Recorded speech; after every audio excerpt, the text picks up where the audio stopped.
باقی تو سارے کام جو ہے وہ باہر جا کے ہو رہے ہیں. جب نماز کی باری آئے تو یہ کہنا شروع کر دیں جی سردیوں میں نکل نہیں سکتا. انہی لوگوں کو آپ کہنا کہ صبح کے وقت اگر آپ سردیوں میں فلاں مسجد میں نماز پڑھیں گے تو گورنمنٹ کی طرف سے فی فجر 1,00,000 روپے آپ کو دیا جائے گا. تو دیکھیں ان کی سردی کیسے ختم ہوتی ہے. رات کو ڈیرا لگا لیں گے, خیمہ لگا لیں گے وہاں جا کے. یہ کوئی طریقہ نہیں ہے. ہاں کسی کو دمے کی بیماری ہے, سانس کی بیماری ہے, بہت ایکسٹریم پہ ہے, بعض لوگوں کے ساتھ واقعی جینون ایشو ہوتا ہے, تو ان کے لیے تو پھر ظاہر ایز اے لاسٹ ریزارٹ اجازت ہے وہ گھر میں وہ نماز پڑھے. چھوٹی موٹی مسئلہ نہیں ہے. جو عام چھوٹی موٹی بیماریوں میں کہتے ہیں ڈاکٹر نے منع کیا ہے, اور ڈاکٹر بھی وہ منع کرتا ہے جس نے خود نماز نہیں پڑھی ہوتی. جس کو اپنی آخرت کی فکر ہے وہ ڈاکٹر تو کسی کو اپنے اوپر نہیں لے لے گا. جو ڈاکٹر نے منع کر دیا ہے گھر میں پڑھ لیں, یا مسجد میں بھی جا کے پڑھیں گے جی میرے گھٹنے جو ہے نا وہ تنگ کرتے ہیں تو میں بیٹھ کے نماز پڑھوں گا. فرض نماز آپ بیٹھ کے نہیں پڑھیں گے, کھڑے ہو کے پڑھیں گے. اگر آپ کو گھٹنے فولڈ کرنے میں ایشو ہے تو کھڑے ہو کے پوری نماز پڑھ لیں, فرض نماز. یہی لوگ پالیٹکس کے اوپر ڈسکشن کرتے ہیں مسجد کے دروازے پہ آدھا گھنٹہ, اور مسجد میں جا کے بیٹھ جاتے ہیں. نہیں جی وہ تھک جاتے ہیں. نہیں, کس کو دھوکہ دے رہے ہیں آپ؟ فولڈ کرنے کا ایشو ہے نا, تو کھڑے ہونے میں تو فولڈ کا ایشو نہیں. آپ کھڑے ہو کے پوری نماز پڑھ لیں. قیام کو نہیں آپ چھوڑ سکتے. تو گھر میں آپ نماز پڑھیں گے جب ایکسٹریم چیز ہو وہ ٹھیک ہے. حدیث موجود ہے صحیح بخاری اور مسلم دونوں میں کہ نبی صلی اللہ علیہ وآلہ وسلم سخت سردیوں میں اور بارش کے موسم میں ہمیں حکم دیتے تھے کہ ہم گھروں میں نماز پڑھ لیں. ایون صحیح بخاری میں آتا ہے کہ نبی علیہ السلام اذان میں یہ الفاظ ایڈ کروا دیتے تھے, صلو فی الرحال, اپنے گھروں ہی میں نماز پڑھ لو. حتیٰ کہ بخاری میں آتا ہے ابن عباس کہتے ہیں جمعے کا دن تھا. جمعے سے زیادہ تو تاکید کسی نماز کی نہیں ہے نا. تو آپ علیہ السلام نے کہا مؤذن سے کہ تم نا اناؤنسمنٹ کر دو کہ گھروں ہی میں نماز پڑھ لو. تو گھر میں ظاہر زور کی نماز پھر جمعے کے ایکویلنٹ پڑھی جائے گی. تو اس میں الفاظ ہیں بارش میں اور سخت سردیوں میں. بارش میں اس لیے کہ کیچڑ ہوتا ہے. آج کل بارش میں اتنا ایشو نہیں ہوتا, پکی جگہ ہیں, چھتری لے کے نکل سکتے ہیں, گاڑی میں نکل سکتے ہیں. اگر آپ باقی کاموں کے لیے نکلے ہیں تو اس کے لیے بھی نکل سکتے ہیں. لیکن فیسلٹی پھر بھی میں آپ سے چھین نہیں سکتا, شریعت بدل نہیں سکتی, فتویٰ نہیں آپ پہ لگاؤں گا. اگر آپ پھر بھی گھر میں نماز پڑھ لیتے ہیں, بخاری مسلم میں حدیث ہے, اتبان بن مالک ایک صحابی حضور کے پاس حاضر ہوئے, یا رسول اللہ آپ کو پتہ ہے مدینے میں ندی نالے بھی بہتے ہیں, بارش کے موسم میں بعض اوقات پہنچنا مشکل ہو جاتا ہے, تو آپ میرے گھر تشریف لے آئیں, میرے گھر کے کونے میں آپ نماز پڑھ لیں, میں اس کو اپنی سجدہ گاہ بنا لوں گا, نبی کی ایک بابرکت جگہ. تو حضور علیہ السلام پھر ایک دن ان کے گھر تشریف لے گئے, اور جب محلے والوں کو پتہ چلا, وہ بھی محلے میں والے لوگ بھی اکٹھے ہو گئے, کوئی حلوہ پکا کے لے آیا, کوئی چیز, کہ حضور علیہ السلام ہمارے محلے میں آئے. پھر آپ نے فرمایا بتاؤ کدھر نماز پڑھنی؟ ان کا ادھر پڑھ دیں. تو انہوں نے وہ مسجد بعید بنا لی اپنے گھر میں. لیکن کب؟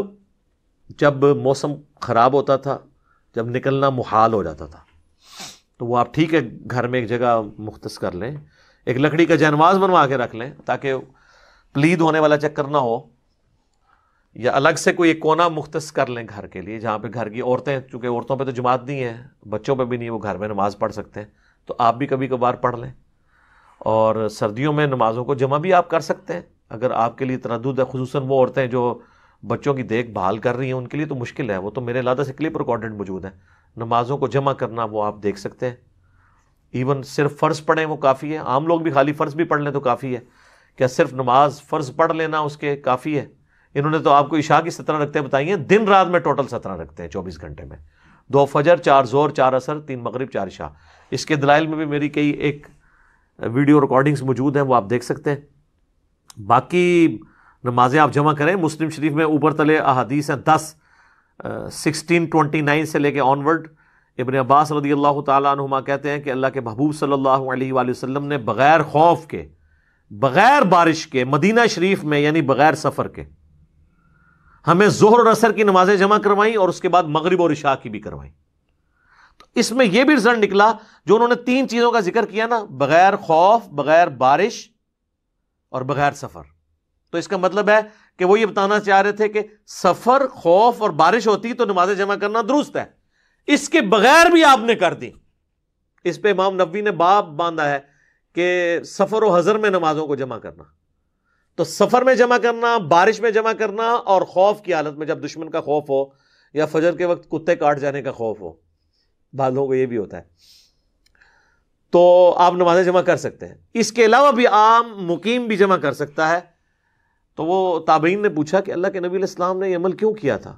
تو فرمایا تاکہ اس لیے کہ امت کے لیے اس معاملے میں آسانی ہو جائے اور کوئی تنگی باقی نہ رہے. تو آپ نے زور اثر کو جمع کیا اور اس کے بعد مغرب اور عشاء کو بھی کیا. تینوں طریقے سے سنت ہے. زور کے ساتھ اثر پڑھ لے تب بھی سنت، زور اتنی ڈیلے کی کہ اثر کا وقت شروع ہو گیا اور پہلے زور پڑھی اور پھر اثر کے 4 فرض پڑھے، یہ بھی سنت، اور سینٹر میں پڑھی تب بھی سنت. جمع تقدیم، جمع تاخیر اور جمع سوری، زور آخری وقت میں، اثر اول وقت میں، یہ بھی سنت ہے. اور اس سنت پہ تو حنفی بھی قائل ہے. تو نبی علیہ السلام نے امت کے لیے آسانی رکھی ہے، امت کے علماء نے ان سے چھین لی. اس پہ میری الگ سے ریکارڈنگز موجود ہیں ان کے سارے وسوسوں کے، جو انہوں نے اس کو کاؤنٹر کرنے کے لیے کمزور دلائل دیے تھے. ایک ایک چیز کا میں نے جواب دیا. آپ یوٹیوب پہ جا کے لکھیں نمازوں کو جمع کرنا حرام، آگے سوالیہ نشان، تو میری ویڈیو کھل جائے گی.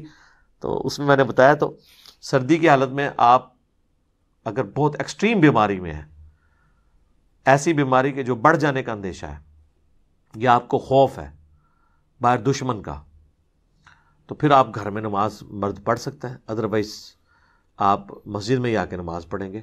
اس طرح بالکل کلین چٹ نہیں دی جا سکتی، لیکن جہاں پہ آسانی ہے وہ ضرور ویل کریں. بوڑھوں کے لیے جس طرح ابھی کرونا وائرس کا ایک ایشو آیا ہوا ہے اور بوڑھے لوگوں کے لیے چونکہ ونریبل ہیں، وہ جلدی بیماری پکڑ سکتے ہیں، تو ٹھیک ہے گھروں میں پڑھ لیں، کوئی حرج نہیں ہے. نمازیں جمع کرنا چاہتے ہیں اور ایسی جمع کر لیں جس میں کسی کو اعتراض نہ ہو. اور وہ جمع سوری ہے، یعنی زور آخری وقت میں، یعنی عصر کا وقت داخل ہونے سے 10 منٹ پہلے آپ وضو کریں، زور کی نماز پڑھیں، اور جیسے ہی عصر کا وقت داخل ہو آپ عصر پڑھ لیں. تو یہ تو حنفیوں کے نزدیک بھی غلط نہیں ہے، اسے جمع سوری کہتے ہیں. تو یہ تو ان کے نزدیک بھی جائز ہے. اس طرح مغرب اور عشاء کو بھی جمع کیا جا سکتا ہے. تو اس طرح کا جمع کرنا ان کے نزدیک بھی جائز ہے.